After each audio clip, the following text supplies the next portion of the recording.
Символично, что творческий путь режиссера Адгура Кови начался в здании нынешнего Русдрама, в довоенные времена, когда он был еще русским театром юного зрителя. Сейчас Адгур Кови живет в Оренбургской области, является художественным руководителем Орского драматического театра имени Пушкина. Дважды Кови ставил спектакли в Абхазском театре и вот впервые подружился с Русдрамом. Я так понимаю, что вот Ираклий Ревазович, он такой человек молодой, энергичный очень. Он как только принял театр, он сразу развил бурную деятельность, в том числе связался и со мной, да, как и со многими другими, да, и мы вели такие переговоры, да, о том, что сделать, как делать, да, мелькали разные названия, да, но с определенного момента Ираклий Ревазович настаивал именно на Хаджи Мурате, это его идея, чисто его идея. Я сопротивлялся долго, сколько мог, поскольку, есть определенные сложности в переносе. Очень хорошая проза, да, но она совершенно, мне казалось, не сценичной, да.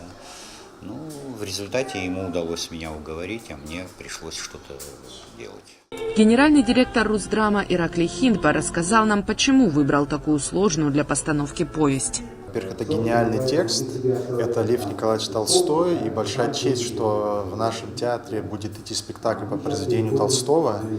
И в-третьих, это Хаджи Мурат, который не ставился практически нигде, ввиду действительно сложности структуры, формы этого произведения, такого повествовательного, где мало диалогов, больше описаний, больше такого, что трудно действительно воплотить на сцене. И это все-таки кавказская повесть Толстого, и очень важно, мне кажется, именно на Кавказе, в Абхазии, чтобы это произведение было поставлено. Больше всего текста для спектакля выучил Кирилл Шишкин. Он исполняет роль сочинителя и ведет повествование от лица автора. Спектакль построен так, что слов нет практически ни у кого.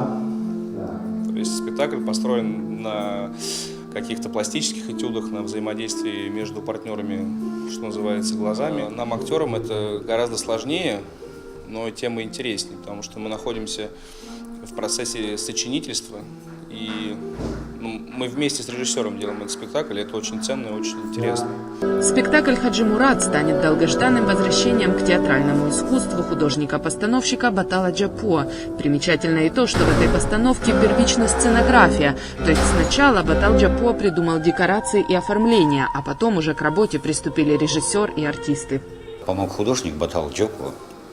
Он просто те идеи, которые сценографически он начал набрасывать, да, они, стимулировали уже мое воображение, да, и мы уже потом совместно начали фантазировать дальше, да, и фактически мы приступили к работе уже на основании готовой сценографии, готового сценического решения, да, но еще не имея представления о том, каков сценарий. Да. Мы сочиняли вместе с актерами этюды.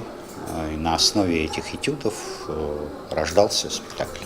Роль бесстрашного Хаджи Мурада исполняет выпускник театрального института имени Щукина, полюбившийся зрителям за роли в спектаклях «Кёджинские перепалки», «Все мои сыновья» и «Игрок» Осман Абухба. Хаджи Мурат – это первый спектакль, где актер исполняет роль не вымышленного персонажа, а реально жившего человека. Примечательно, что старшего брата настоящего Хаджи Мурата звали Осман. Хаджи Мурат такой персонаж, очень сильный, мощный, и мне кажется, именно такими качествами, которыми обладает Хаджи Мурат, должен обладать всякий мужчина.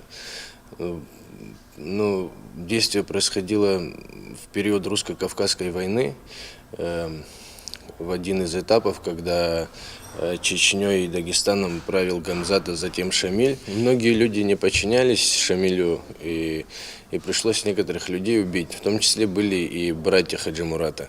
Но Хаджи Мурат это все видел, и ему нужно было как-то отомстить. Гамзату он успел отомстить, а вот чтобы отомстить Шамилю, ему нужно было войско. Это человек, который сделает все для того, чтобы защитить свою семью, свою честь. И я рад, что мне посчастливилось играть именно его роль. Голова Хаджи Мурата, отсеченная после его гибели в бою, до сих пор хранится в Музее антропологии и этнографии в Санкт-Петербурге, в то время как его могила находится в Азербайджане и является почитаемым местом. Спустя 200 лет после рождения Хаджи Мурата вопрос о предании земли его головы называют политическим, а многочисленные комиссии так и не смогли договориться о месте захоронения.